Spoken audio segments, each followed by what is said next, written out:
class 10 measure of central tendency part 4. In already up to part 3 video discuss about the mean and median. This is time for the topic mode. Clear? Okay, first of all we understood what is called mode. Mode of a statistical data is the variate which has the maximum frequency.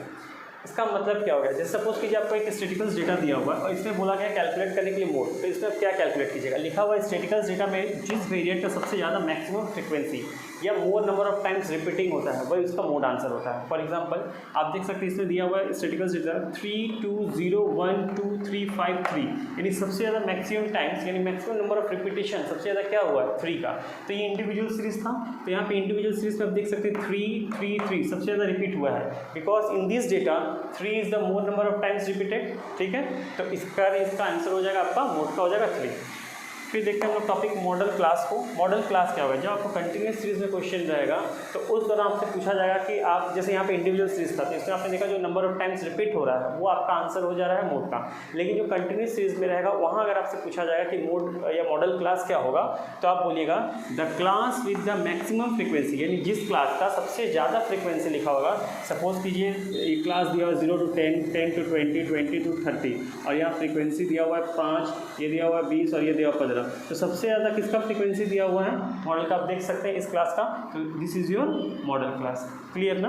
Okay, अब आते हैं empirical relation में। हम लोग जो topic पढ़े measure of central tendency, उसमें हम लोग 3 चीज़ पढ़े, मीन मीडियन मोड। तो इन तीनों के बीच का तीनों का कनेक्शन आपस में एक दूसरे के साथ कनेक्शन है, इस रिलेशन को कहा जाता है एम्पिरिकल रिलेशन। इसको कैसे आप लोग सॉल्व करते हैं, जैसे लोग पाइथागोरस थ्योरम करते हैं, याद है ना आपको, hypotenuse square equals to height square plus base square, उसी बेसिस पे यहाँ पे आता है एम्पिरिकल रिलेशन। इन लोगों के बीच में क्या रिलेशन है, मोड इक्वल्स टू 3 मीडियन, यानी 3 into median minus 2 into mean. इसको जो सॉल्व करके आएगा उसका आएगा मोड आंसर, इसको कहा जाता है एम्पिरिकल रिलेशन।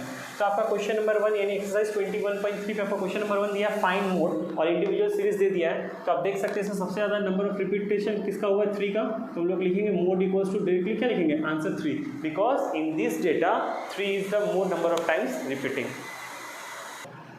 ओके, इस क्वेश्चन में आप देख सकते हैं यहाँ लिखा हुआ है find mode and median with the help of this following distribution. ये जो भी फॉलोइंग डिस्ट्रीब्यूशन दिया हुआ है यहाँ पे x दिया हुआ है और आपका f दिया हुआ है। इसी क्वेश्चन से आपको मोड और मीडियन तो हम लोग क्लास में किए हुए थे, यहाँ पे मोड कैलकुलेट करने बोल रहा है। तो मोड में हम लोग क्या सीखे थे, जिसका सबसे ज़्यादा मैक्सिमम फ्रिक्वेंसी होता है, यानी जिसका वेरिएट्स में सबसे ज़्यादा फ्रिक्वेंसी होता है वही होता है मोड का आंसर। तो आप देख सकते हैं ये रहा आपका वेरिएट्स दिया हुआ और ये फ्रिक्वेंसी आपका टर्म दिया हुआ है। तो फ्रिक्वेंसी आप सबसे हाईएस्ट देख सकते हैं, फ्रिक्वेंसी सबसे हाईएस्ट फ्रिक्वेंसी क्या लिखा हुआ है 9, तो 9 किसके x क्या लिखा होगा 14, देयरफॉर हम लोग लिखेंगे mode equals to 14 because 14 has the what, because 14 has the maximum frequency. इसका फ्रीक्वेंसी ज़्यादा होने के कारण हम लोग इसको क्या बोलेंगे कि ये है मोड का आंसर। क्लियर? अब आते हैं इसका मीडियन निकालने के लिए। तो हम लोग मीडियन में हम लोग सीखे हुए थे कि कैसे कैलकुलेट करेंगे CF के थ्रू से।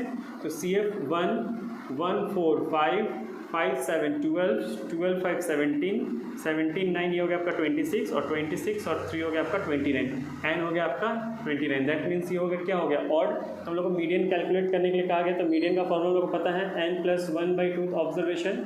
क्लियर? तो n 29 + 1/2 ऑब्जर्वेशन, यानी 29 + 1 30/2, that means what 15th observation. आप देख सकते हैं 15th ऑब्जर्वेशन कहाँ लाई करेगा 12 और 17 के बीच में। So your answer is what 13। यानी एक ही क्वेश्चन से आपको मोड भी निकालने बोला और मीडियन भी निकालने बोला। क्लास 10 अब हम लोग एक्सरसाइज 21.4 पे आ चुके हैं, जहाँ पे मोड कैलकुलेट करना है, लेकिन आपको हिस्टोग्राम के हेल्प से कैलकुलेट करना है। हम लोग इसके पहले जो प्रीवियस क्वेश्चन किए उस क्वेश्चन में हम लोग जो इंडिविजुअल सीरीज और डिस्क्रीट सीरीज किए थे, ये था कंटिन्यूस सीरीज जहाँ पे आपको मोड फाइंड आउट करना है, बट आपको पहले उसके पहले हिस्टोग्राम बनाना है।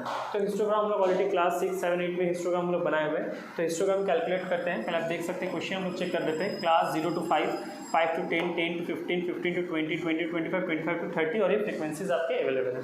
तो हम लोग यहाँ पे वाई एक्सिस ओरिजिन और एक्स एक्सिस है, यहाँ पे देख सकते हैं हम ऐसे क्लासेस गैपिंग ले लिए। तो यहाँ पे जो एक्स एक्सिस एक्चुअली अभी जो फिलहाल हमने लिया हुआ एक्स एक्सिस, ये हम लिए हुए हैं 5 क्लास का गैपिंग जो लिए हुए हैं, यानी 5 क्लास का जो गैपिंग लिए हुए हैं वो कितने करके लिए हुए हैं 4 सेंटीमीटर पे लिए हुए हैं। और वाई एक्सिस अभी हम ड्रॉ कर दे रहे हैं, ये 2-2 सेंटीमीटर के हैं। तो आप देख सकते हैं आपका हाईएस्ट पॉइंट गया हुआ कितना, आपका हाईएस्ट पॉइंट गया हुआ 18 करके। तो हम लोग अगर इसको 4 करके भी लेते हैं, 4 8 12 16, तो ये आपका 20 तक यहाँ पे जाएगा।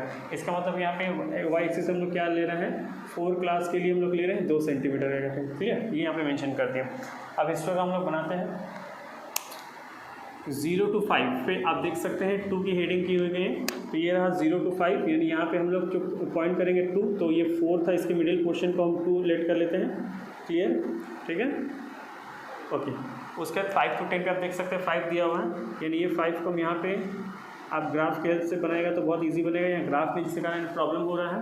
ओके, 10 to 15, यानी 15 पे आपको देखिए 15 जो डॉट है उस पर आपको 18 ड्रॉ करना है। ये 16, 17, 18 आपने यहाँ एज्यूम किया, तो आपको यहाँ पे हिसाब से हम बना रहे हैं ऐसे करके। Clear, okay. फिर 20 पे आप देख सकते हैं 14, तो ये रहा 20 आपका, 20 पे हम यहाँ पे बना रहे हैं 14, ये रहा 16 के बीच में, यहाँ से 14। क्लियर, यहाँ पे इसको 20, ये हम चेंज कर रहे हैं थोड़ा सा, ये हो गया आपका 25 और ये दे दे रहे हैं 30। ये थोड़ा सा डिस्टर्बेंस होगा, इसकी वजह से ग्राफ प्रॉपर नहीं है। ओके, 25 पे 8 आप देख सकते हैं। क्लियर, और ये रहा 25 to 30 पे आपको देख सकते हैं फिर 5 दिया हुआ है, तो हम कैलकुलेट करके हिसाब करें। ये जितने भी सारे पॉइंट्स हम लोग प्लॉट कर दिए, प्लॉट करेंगे तो आप क्या चेक कीजिएगा, इसको ज्वाइन करेंगे, ज्वाइन करके एक रेक्टेंगल का फॉर्म दे रहे हैं हम लोग। क्लियर,